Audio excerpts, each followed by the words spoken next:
The whole superhero turning villain trope has kind of been used a lot in comic books, really.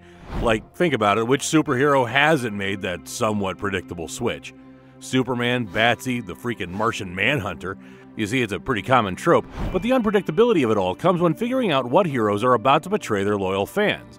Like, come on, who'd ever see Plastic Man becoming a villain? Yep, didn't see that coming, right? Well, how familiar are you with the Countdown to Mystery event? Want to know more about Plastic Man turning evil and even having to go toe-to-toe with Gotham's Caped Crusader? Well, let's dive right in. Come on, get the lead out. I want to see more money going into the bags. There's never really a quiet day in Gotham, is there? And any of you who moves a muscle gets a hole through their head. It'll look something like this. Got it? The criminal said, gesturing to his forehead as a hole slowly appeared right in the center of both his eyes. The bank robber could morph his shape. Coincidence? Look out, a man yelled. Crash came Batman right through the windows of the bank, giving the robber a good taste of the bottom of his boot. Yow! And that's when we get the shock of our lives. Plastic Man, you have exactly one chance to explain yourself, and it had better be extremely convincing, Batman said. Now that explains the robber's morphing ability. But why? Why would the Plastic Man we've known for so long go down this road? Blah, blah, blah, look at me, I'm a big important person, blah, blah, blah, Plastic Man replied in an attempt to piss the Dark Knight off even further. Well, he might have joined the dark side, but at least he still got a sense of humor intact. Plas, this is beyond the pale even for you. You've done some ridiculous things over the years, but this... Batman tried to appeal to Plastic Man's good side before getting cut off by the clown who was pretty much done being funny. Oh, have I? Have I done some ridiculous things? Is that what I am to you, Mr. Ridiculous? The heck was he even talking about? Batsy had that exact question in his head. What are you talking about? I sponsored you for membership in the Justice League. I've always been on your side, Batman said, almost as confused as you all are.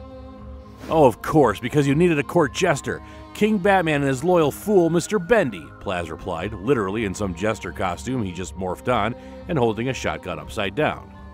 So much for no longer being the court jester. Well, clearly, Batsy trying to talk some sense into him wasn't working at all, so it was time to go with option 2, beating some sense into his head. I don't know what's gotten into you, but you must understand that I'm going to stop this. Yep, that sounds like a man who's ready to get down, and he wasted no time in doing so. Almost immediately, he straight up kicked Plas out of his jester gimmick. Pow! This robbery is ruined because of you. But even with how angry the Batman was, Plas didn't stop taking digs at him. And what's more, your bat ears look stupid. Everybody thinks so. Oh, come on, Plas. You don't make fun of another man's superhero fit. That was a disaster. I didn't even get the money, Plastic Man said, just as he was about to make a clean getaway, but it wasn't going to be that easy. Hello, Dad. A voice emerged from behind, tripping the shapeshifter as he tried getting away.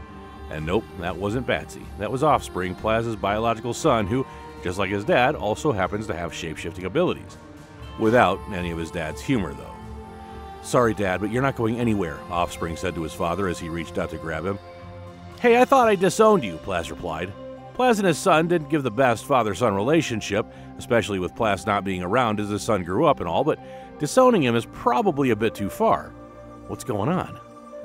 Well, Offspring succeeded in capturing his father, though tangling him up. Hey, this isn't fair, Plaz said, all tied up by his son. That's enough, Eel. You've been outmaneuvered. This is an engineered virus that will destabilize your molecular structure. When you were scattered apart a few years ago, I kept a few molecules for analysis when we put you back together, Batsy revealed.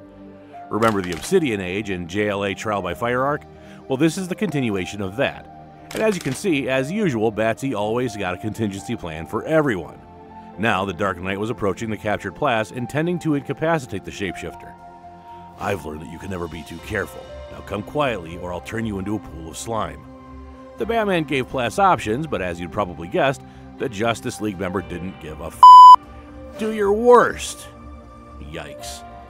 Right before the Caped Crusader could inject Plas with whatever virus he'd concocted, Plastic Man pulled one last rabbit out of his hat, biting his son right before Batsy could do his thing. Ah! Offspring yelled as he melted away, and Plastic Man did not like that one bit. For all he knew, his son was dead. You murdered my son, Plas said. Here's a sight for sore eyes, an extremely pissed off Plastic Man. I'll kill you, Plas said as he literally slugged it out with the Dark Knight. This took a really dark turn real quick. Batman is clearly not going to win a fight against Plastic Man, and in no time, he was all tied up by a pissed-off dad who was squeezing the life out of him. Something had to be done, or else Gotham might just lose its Dark Knight. Plastic Man's going to kill him, Crispus Allen said, watching from over a distance with Spectre by his side. Precisely, yes, he's about to commit a murder. Then he will come under our purview, Spectre replied to the former detective. He then continued, Join with me now, Allen. Let us complete our task. After just a bit of deliberating over exactly what they'd do after fusing, they eventually decided to stop Plas before he killed Batman. Stop it! I won't let this happen! Huh? And then, pow! Allen came flying in with one freaking hell of a punch. I'm telling you, if Plas wasn't near immortal, that would have been it. Plastic Man was sent to the cleaners. He couldn't move another muscle. Right now, I'm just glad I brought a backup syringe, Batman said, struggling back to his feet for what could have been his death. It all worked out. He'd gotten Plas. Or had he? Hands off, pal, a voice came out of nowhere. Heck no, it was the demon Eclipso, but why? Why Plastic Man? Call me crazy, but I've grown rather fond of him, the demon said right before swooping down and carrying Plas' unconscious body away. Well, to really understand what the hell is going on, we're going to have to take you back a bit. Back when Plas was still, Plas. Aha! Looks like I've netted a few fishes from the School of Hard Knocks, Plastic Man said right before shapeshifting into some kind of gigantic net to capture all the crooks before handing them to the cops. But there was just one eeny-weeny problem. The cops arrived just a little bit too late. I bet this never happens to Batman, he said, and he was probably right. There's that resentment for Batman we've seen before, but he wasn't going to go around robbing banks because of that, though, right? Ah, well, time to head home, stretch out, and relax. Hello, Will O'Brien, a voice came from behind. Now, hold up, what's with surprise voices today? Eclipso! Yep, they'd met before the whole scuffle with Batsy. But what would Eclipso even want with Plas? Well, we're about to find out. Upon seeing the demon, Plas' first instinct was to get the hell out of there, as it should be. You know what? The Justice League member asked. I need to make a couple of phone calls, so I'll catch up with you later. Why, you're not running away, are you, Eel O'Brien? Eclipso asked, right before using her powers to pull Plas back. I know what happens to people who get too close to you, lady. I like me the way I am, Plastic Man said to Eclipso, still with all the charm and humor you'd expect. Just the way you are, is that so? Eclipso replied, and that, for some reason, triggered the shapeshifter. What's that supposed to mean? I'm everybody's pal. I'm the life of the party. I bring laughter and joy wherever I go. And just like that, the demon had found her opening. Oh yes, Eel, they are laughing all right. But you and I know that they are laughing at you, not with you. Yikes. That's a real harsh thing to say, Eclipso, and sadly, she was only getting started. You're a joke, Eel. Nobody takes you seriously, and you know that. How much time did you spend as court jester for the Justice League? Hold up. Now that's where the whole court jester thing was coming from. But moving on. Did you honestly think any of the real heroes took you seriously? Even your son thinks you're pathetic. At this point, Eclipso had already gotten to Plas. His skin might not be as impervious as we think. Stop it! Plastic Man wasn't just going to stand and take all that, so he did what anyone would do. He tried putting up a fight. But Eclipso was just too powerful, and in no time she'd already used his own rage against him. Now, this explains his rage earlier, but there was still more.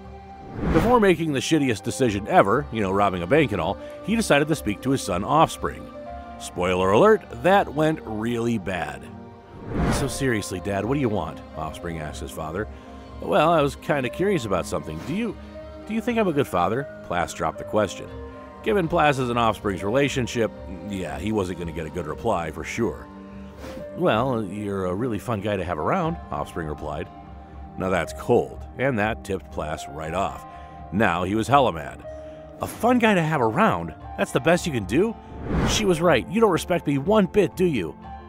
In no time, both guys were straight up slugging it out before Offspring ended up disowning his own dad. Wow. Well, now you're all cut up. Let's head forward, shall we? Well, Plastic Man wasn't the only one who Eclipso so cunningly recruited. Dove and Creeper were recruited also, doing well to place them all under her spell. As a team, they went about doing her bidding, stealing things that would make her much more powerful than she already is. Even Huntress joined this crazy band of mind-controlled misfits. I bet you're itching to find out how Plas, the other mind-controlled heroes, and even Batsy got out of this one. Well, I'm itching also, but you're gonna have to wait just a little bit longer. Well, what? We can't give it all to you now, Hit that like and subscribe button, and stay tuned for the sequel to this. And hey, while you're waiting, you can try our other videos. Again, won't hurt one bit.